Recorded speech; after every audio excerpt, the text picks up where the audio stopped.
제가 이렇게 한 적이 있어요. 전국에 좀 연불 수행을 좀 열심히 한다는 분들을 그냥 그래봐야 다 찾아다니는 건 아니겠죠. 아는 분들을 어떻게 통해가지고 이렇게 몇 분을 찾아본 적이 있었어요.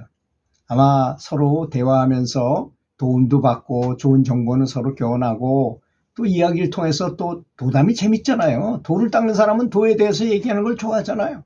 그래서 또 같은 동료 수행자로 도반으로서 만나서 참 정담을 나누고 이런 거 좋겠다 해가지고 전국에 좀 이름이 있으신 분들을 찾아서 이렇게 다니다가 또 그분이 정말 큰 지혜를 얻었으면 많이 배워야 되겠다 이런 생각을 가지고 다닌 적이 있어요. 그중에는 스님도 계셨고 또 제가 수행자들도 계셨어요. 그래서 한 분은 아주 연세가 많으신 그 스님을 만나게 됐어요. 그 스님은 선원장까지 하시고 굉장히 참선을 오래 하신 분이었는데 연불로 돌려서 연불을 하신 분이었어요. 그래서 이제 그분과 대화를 하느라고 하는데 이분께서 처음서부터 끝까지 본인 말씀만 하시는 거예요. 참선했던 이야기. 저는 참선했던 이야기 그렇게 저도 참선한 사람으로서 그렇게 많이 듣고 싶지 않더라고요. 너무나 잘 알기 때문에. 그렇잖아요. 그 참선하신 그 고승보보집을 보고 큰 초발심을 한 사람인데 얼마나 제가 참선에 대해서 많이 알고 거기 관심을 갖고 오랫동안 한 17년 동안 나름 참선을 했는데 그런 말씀을 듣는 것은 하시니까 어쩔 수 없이 우린 말할 기회가 없이 그냥 계속 듣기만 했는데 가슴 속에 아주 굉장히 답답함을 느끼겠더라고요. 본인만 말씀하시고 우리는 말할 기회를 하나도 안 주시니까. 그랬던 기억이 납니다. 그래서 사람이 참 이 고정관념이 나이가 들수록 고정관념이 너무나 아마 그분께서 말씀을 좀 줄이시고 우리한테도 말할 기회가 줬더라면 본인한테 도움이 되셨을지도 몰라요. 그거는 알 수 없잖아요. 나이가 적고 많고는 아무 관계가 없는 거죠. 승복을 입었거나 제가 잘하든가 아무 관계가 없습니다. 도에 있어서는. 그래서 하여튼 좀 깝깝하다 이런 생각이 들고 너무 오랫동안 얘기하다 보니까 그분과 같이 그 흙벽돌로 만든 집에서 원통으로 된 집에서 같이 잤어요. 그 스님과. 그리고 그분만 말씀하시고 그냥 평상적인 인사하고 식사하고 그리고 헤어지긴 말았는데 참 그때가 너무 아쉽던 생각이 많이 들더라고요. 대화라는 거는 저 사람이 한 번 하면 이쪽에서 한 번 하게 하고 이쪽에서 한 번 하면 저쪽에서 하고 이래 서로 좀 교환도 되고 하는데 그런 아쉬움이 있었다는 점. 그래서 수행자인 경우에 진짜 너무나 많은 고정관념과 애고가 강하구나 하는 거를 제가 그때 물론 그분만 그런 것이니까 다른 분이 또 그렇다고 볼 수는 없겠죠. 그리고 이제 다른 분들하고도 또 대화를 했어요. 그랬더니 주로 우리 수행자들의 문제점이 뭐냐면 저도 그렇지만 스승한테 어떤 이야기를 듣습니다. 좋은 법문을 들어요. 그러면 그거를 내 것처럼 말을 해. 내가 체험한 것처럼 얘기한다는 것입니다. 그런 분이 굉장히 많더라고요. 그게 자기도 모르게 그게 완전히 내 거인 양 생각하게 돼 있어요, 원래가.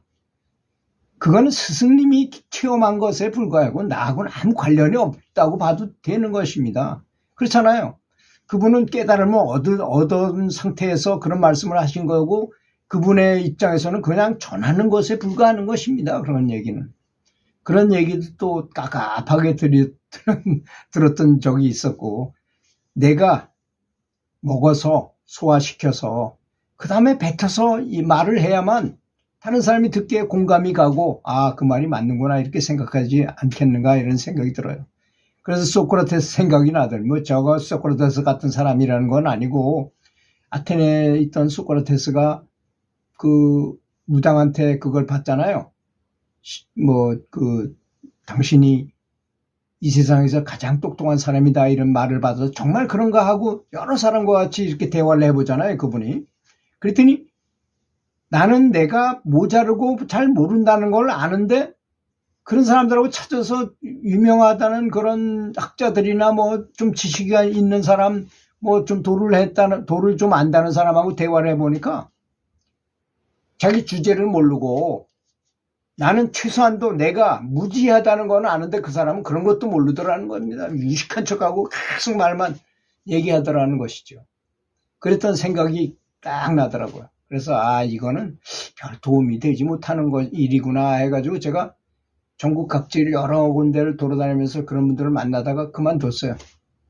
이건 별로 의미가 없는 일이구나 라고 생각해요. 모르죠. 제가 더 뛰어난 분을 못 만나서 그렇게 됐는지는 잘 모르겠지만 보통 사람은 약간만 더 우세한 것 같으면 굉장히 자기를 자랑질을 잘합니다. 굉장히 자랑을 많이 해요. 자기가 굉장히 뛰어난 것처럼. 그런 건 좀 아닌 것 같다는 생각이 들더라고요. 근데 그 노장 스님하고 말씀하실 때도 도저히 넘을 수 없는 벽, 넘사벽이라 그러죠. 진짜 도저히 넘을 수 없는 큰 장벽과 같은 느낌이 들더라고요. 연부를 오래 한 사람들이 오히려 보통 사람들보다도 훨씬 더 에고를 많이 가졌고 고정관념에 사로잡혔다면 그건 큰 문제인 것입니다. 자기가 자기 스스로를 매일 뒤돌아봐야 된다고 저는 생각해요. 저도 이렇게 말씀을 드리면서도 내가 혹시 잘못된 건 아닌가 하고 많이 뒤돌아보게 되더라고요. 다시 한번 봅니다. 다시 한번 제가 찍은 영상을 한번 봐요. 내가 혹시 말을 잘못하지 않았는가 하고 생각을 합니다. 특히 스승 큰 스님이나 이런 법문을 많이 들은 사람들은 그런 법문을 많이 들으면 그것이 내 거라고 내 지식, 내가 체험한 영적 체험이라고 착각하기가 쉬워요. 그런 경우가 가장 많은 것 같아요. 그래서 저는 최소한도 내가 그 말을 들었으면 그거를 완전히 이해해가지고 다른 사람한테 아주 쉽게 설명할 수 있을 정도는 돼야만 그래도 그거는 나의 지식이야. 그래도 내가 도움이 될 만한 지식이 된 것입니다. 그렇지도 못하다면 그거는 정말 그냥 이렇게 전해주는 것에 앵무새에 불과한 것뿐이야. 없는 것이죠. 그거는. 그래서 저는 그러한 수행자들의 대화 속에서 스스로 많은 위안을 받기를 원했지만 오히려 그분들의 크나큰 에고로 인해서 너무나 큰 실망만을 크게 느끼게 된 적이 있었어요. 오히려 큰 실망스럽더라고요. 내가 왜 이런 걸 해가지고 괜히 이렇게 돈도 많이 들이고 가서 만나가지고 이렇게 뭐 하면서 이렇게 했는가. 근데 한 분을 또 만났는데 그분은 그러더라고요. 좀 산길을 좀 같이 등산합시다 하면서 솔직하게 말씀들을 하시더라고요. 저는 도반님, 저는 사실 연부를 했지만 별로 깨우친 점이 별로 뭐 체험도 없고 그렇습니다. 도반님은 어떤 걸 느끼셨습니까? 하고 물어보더라고요. 그런 분을 처음 만났어요. 최소한도 그분은 대학 교수님이었거든요. 퇴임한 대학 교수님이었는데 정말 너무 솔직하더라고요. 그분은. 그래서 그분을 좋아합니다. 그래서 지금도 통화를 자주 해요. 그분이 하시는 걸 항상 박수 쳐드리고 그리고 진심으로 뭔가를 깨우치려고 노력을 많이 하시는 것을 느끼겠더라고요. 아니 우리가 알면 얼마나 알고 모르면 얼마나 모르겠습니까? 그렇지 않습니까? 도를 완전히 통하기 전까지는 50보 100보입니다. 많이 간 사람이나 조금 간 사람이나 그놈이 그놈이라는 걸 알아야 됩니다.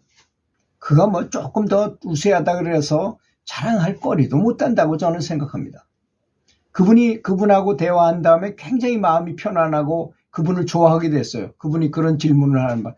너무너무, 이분이 굉장히 존경스럽더라고요. 연세도 저보다 많은데, 그래도 최소한도 사형 나는 아무것도 느낀 게 없는데, 혹시 무슨 좀 좋은 소식이라도 있고 깨우침이 있었느냐고 물어보는데, 참 굉장히 겸손하시고, 솔직하시구나. 정말 저분이 도인이구나 이런 생각을 가졌던 분이 딱 한 분이었습니다. 여러분도 그렇게 생활하시는 것이 좋지 않겠는가 이렇게 생각이 들더라고요. 그래서 오히려 청와대에서 근무하면서 이제 연설문만 전문으로 쓰시는 그런 사무관 있잖아요. 그 사무관이 오래된 얘기입니다. 지금 대통령이 아니고 전전쯤 되는 대통령이 유튜브에서 말을 하더라고요.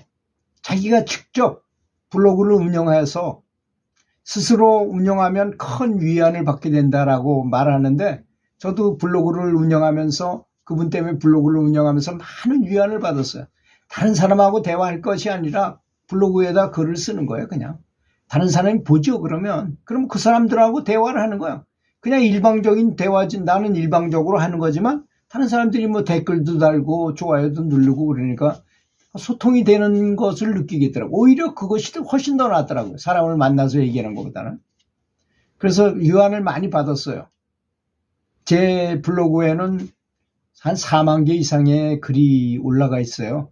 그래서 제가 이렇게 유튜브를 계속 할 수 있는 이유도 아직 엄청나게 많은 데이터베이스가 있기 때문입니다. 제가 수행을 하다가 생각나는 점 있고 느끼는 거 있으면 계속 글로 써서 남겼어요. 그러다 보니까 이렇게 오랜 기간 동안 염불에 대한 말씀을 드릴 수 있는 이야기거리가 된 것입니다. 그리고 이 티스토리, 지금은 티스토리로 바꿨죠. 다음에 티스토리 명상가의 쉼터를 운영하는데요. 마음이 활짝 열리고 가슴이 오픈되었으면서 속이 시원한 느낌을 받게 됐어요. 행복해졌습니다. 그리고 염불 체험담들을 발굴해가지고 카페에다도 올려주고 다른 사람이 염불할 수 있도록 계속 돕는 생각을 한다니까 아주 기분이 좋습니다. 들어주셔서 감사합니다.